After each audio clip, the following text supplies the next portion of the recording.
ভারতের শীর্ষ ধনী মুকেশ আম্বানির ছেলে অনন্ত আম্বানির বিয়ের সঙ্গীত অনুষ্ঠানে গান গেয়েছেন কানাডিয়ান পপ তারকা জাস্টিন বিবার। মুম্বাইয়ের অনুষ্ঠানে জাস্টিন তার বিখ্যাত গানগুলো পরিবেশন করেন।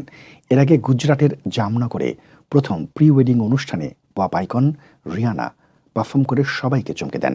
এছাড়াও প্রি ওয়েডিং অনুষ্ঠানের ট্যুর পার্টি আয়োজন করা হয় ফ্রান্সের একটি ক্রুজ শিপে।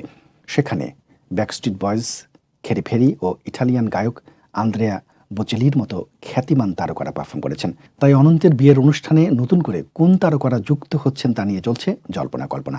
গুঞ্জন উঠেছে অনুষ্ঠানে ইংলিশ তারকা অ্যাডেলও পারফর্ম করতে পারেন।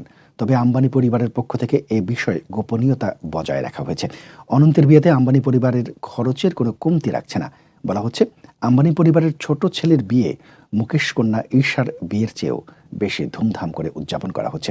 ঈশার বিয়েতে মঞ্চ মাতিয়েছেন আরেক পপ আইকন বিয়ন্সে। অনন্ত আম্বানি ও রাধিকা মার্চেন্টের বিয়ের আগে সঙ্গীত অনুষ্ঠানটিতে বলিউড গানে আম্বানি পরিবারকেও নাচতে দেখা যায়। এছাড়াও তারকা অতিথিদের পরনে ছিল দেশের শীর্ষ ডিজাইনারদের পোশাক। অনুষ্ঠানে অংশ নিয়েছেন বলিউডের তারকারা। বিয়েতে কত খরচ করা হয়েছে তার সঠিক তথ্য জানা যায়নি।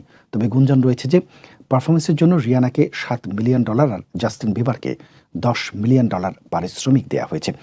অনন্ত রাধিকার সঙ্গীত অনুষ্ঠানে পারফরমেন্সের সময় জাস্টিন পরেছিলেন সাদা হাতাকাটা গেঞ্জি, তার উপরে ছিল জ্যাকেট, সঙ্গে পরেছিলেন প্যান্ট, বুট ও একটা টুপি। অনন্ত রাধিকার মূল বিয়ের অনুষ্ঠান হবে আগামী 12 জুলাই।